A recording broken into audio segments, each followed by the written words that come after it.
మీరు అడ్డం వచ్చేస్తున్నారు.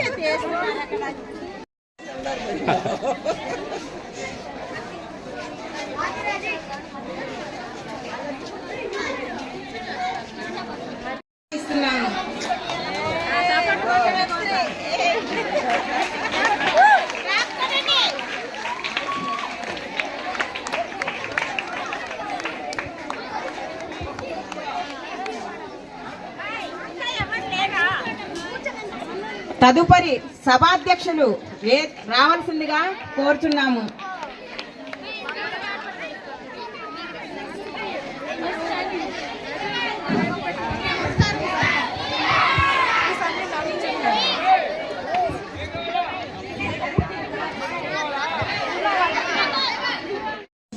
On 19th November 2015, Government of India declared 26th November 1949 as Constitutional Day. This will be pays tribute to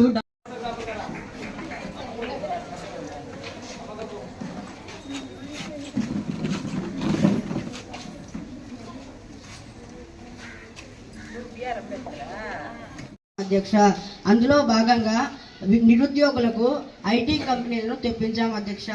ఇంకా వందల కంపెనీలు వస్తాయి అధ్యక్ష.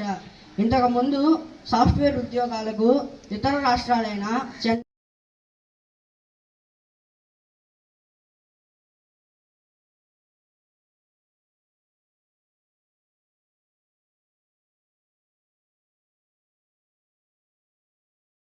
ఇండస్ట్రీలు పెట్టేందుకు ఒప్పందం కుదుర్చుకున్నారు అధ్యక్ష. ఇది మా ప్రభుత్వ ఘనత అధ్యక్ష.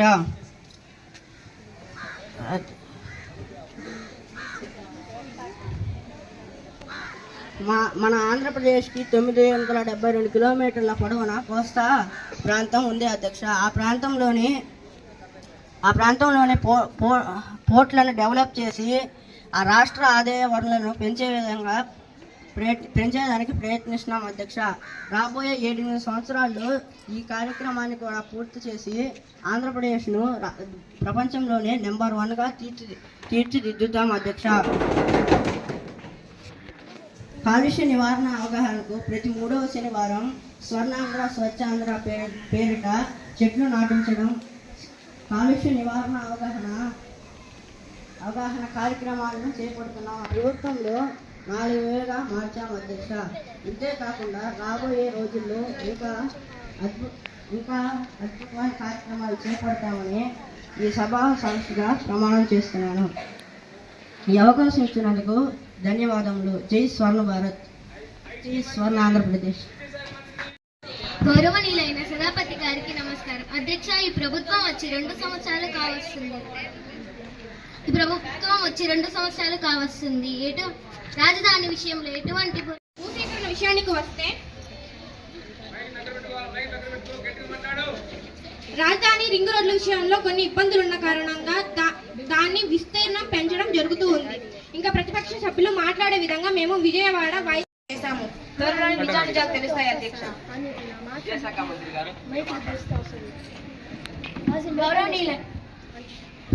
గౌరవనీయులైన స్పీకర్ గారికి, గౌరవనీయులైన ముఖ్యమంత్రికి, అధికార పార్టీ సభ్యులకు, ప్రతిపక్ష నాయకులకు అందరికీ నమస్కారం. అధ్యక్ష, మేము అధికారంలోకి రాగానే ఎన్నికల సమయంలో వాగ్దానం చేసినట్టుగా మేము ఇచ్చిన హామీలను ఒకటిగా నెరవేర్చిన అధ్యక్ష. వాటిలో భాగంగానే మెగా డిఎస్ని నిర్వహించి 16,348 నిరుద్యోగులు ఉద్యోగ అవకాశాలు కల్పిస్తున్నారు అధ్యక్ష. అధ్యక్ష, వాళ్ళ మధ్యలో గర్వ చేస్తే నేను మాట్లాడేలా కూర్చోవాలి అధ్యక్ష.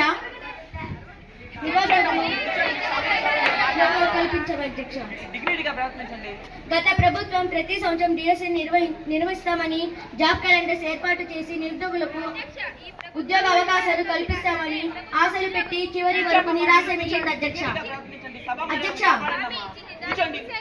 వాళ్ళు మధ్యలో గర్భ చేస్తే నేను ఎలా మాట్లాడాలి అధ్యక్ష? ఉపాధ్యాయులకు గత ప్రభుత్వం డిఎల్ ఇవ్వకుండా మొండి చెయ్యి చూపించింది. కానీ మా ప్రభుత్వం వచ్చిన తర్వాత డిఎల్ ఇచ్చాం అధ్యక్ష. అంతేకాకుండా ఉద్యోగాలు 1వ తారీఖునే